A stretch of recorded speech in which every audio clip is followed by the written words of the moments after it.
Hey, what is up, guys? Christian here with Nuts and Knife Reviews. I'm going to give you an in-depth review of the TheApostleP's SFO from Great Eastern Cutlery. This is the Heartland clip. This knife is based off the 74 Saddle Trapper knife.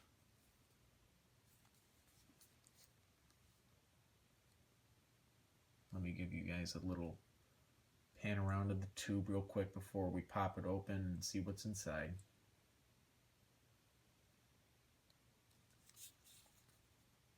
And I'm not going to read Rob's text. I'm going to let you guys pause the video if you want to read it, because I'll just butcher it if I were to read it. But these were made in 2017, so these are fresh from Great Eastern. And I'll be honest with you guys, I did not jump on this train. I got this from a buddy of mine on Instagram. He hooked me up. I'm very thankful to you. You know who you are. I'm not going to say your name, but I am thankful and blessed to own this. So thank you. But like I said, when I first saw this knife, I wasn't impressed. The blade didn't do it for me. And it wasn't until I saw pictures going on Instagram that I finally said, oh crap, I want one. And also Great Eastern Cutlery was putting out pictures as they were finishing them, and those really did it for me. I just wanted one. So I asked my buddies who own some, what covers would you choose if you could choose it again? They all said ebony. Even Rob, I asked, he said get the ebony version. And I'm not a wood handle guy, but I'm really happy I did decide to go with the ebony. This one has nice figuring in it. You can see very light blonde streaks. Again, they're faint, but they're there. You can see them.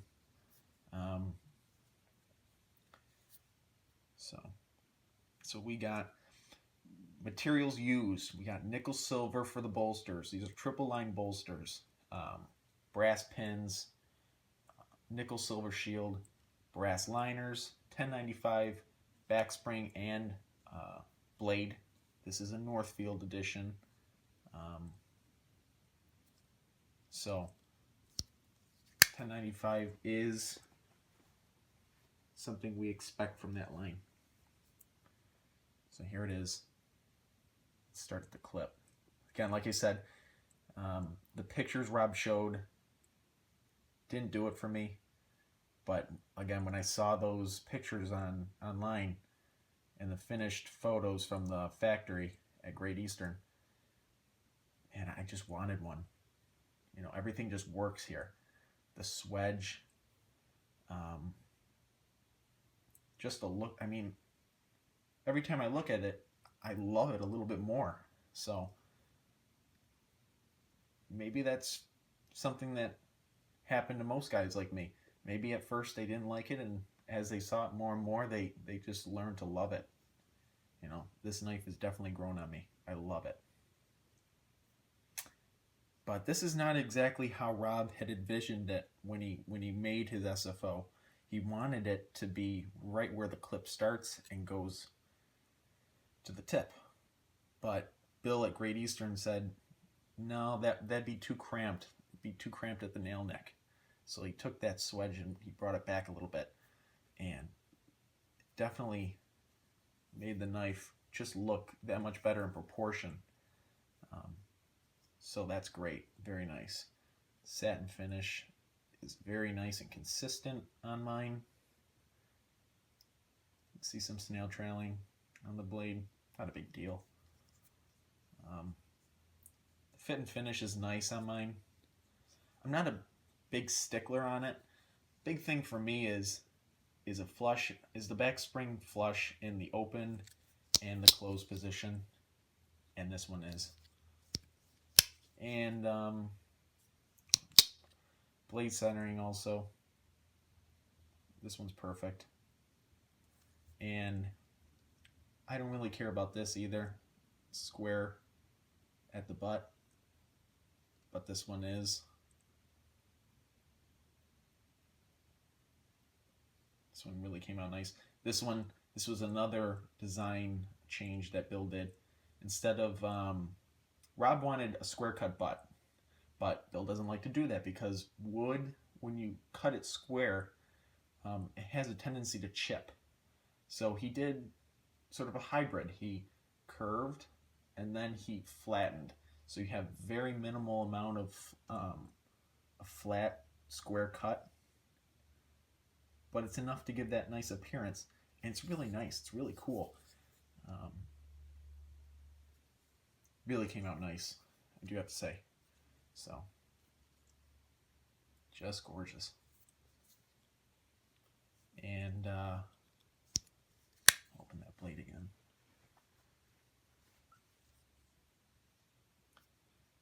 Blade wells finished flawlessly, as all Great Eastern cutlery knives are. They do a fantastic job finishing out their blade wells. I don't have a lot of light, so it's not going to show up very good, but take my word for it. It was done very nicely. So, corset shield, and I really love, that was something, again, that, especially on the ebony, it's really nice. The contrast between these two, it makes that shield pop. And so it really does. You can see that corset shield is just practically jumping out at you. It's really nice. So, and this knife is really nice in the hand.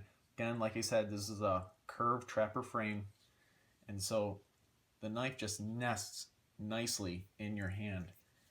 Makes for some really nice grip, and just great feel in hand.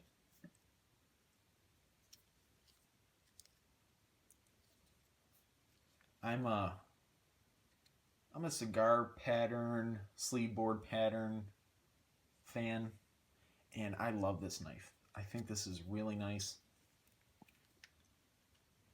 And I have a Madison Barlow as well, so that kind of got me ready for this knife anyways. But the Madison Barlow is just a beast next to this thing, so this is definitely nicer. It's smaller, and you can really get your hand around that knife and get some good control. Oh, here's another thing. Again, I really don't care, but for those of you who do, we're perpendicular here at the spine. Again, really doesn't matter to me. This is getting put in my collection.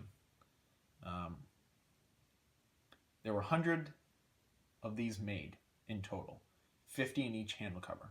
So 50 of ebony and 50 of autumn gold jig bone.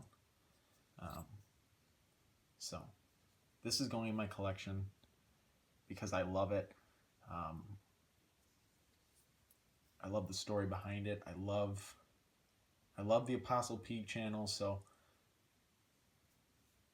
this is just a real nice thing to have.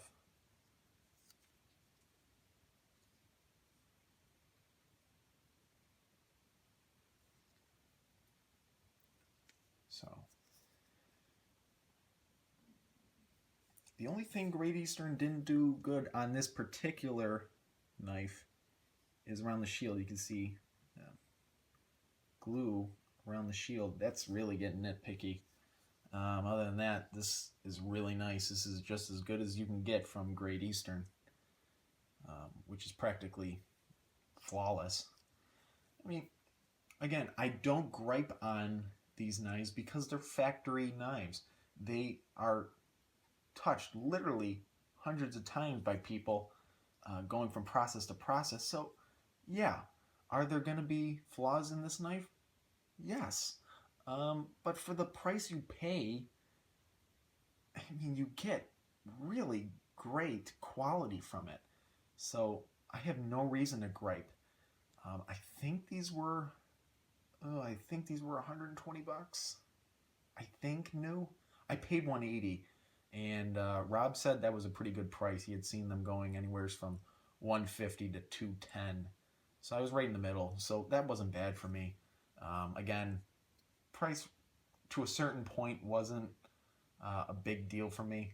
I just wanted one in my collection, and I'm really happy that I have one in hand now. So, no, this is not for sale. This is a keeper. No, none of my knives are for sale. They're all keepers. I buy them because I love them, guys. And I love to share them with you. So,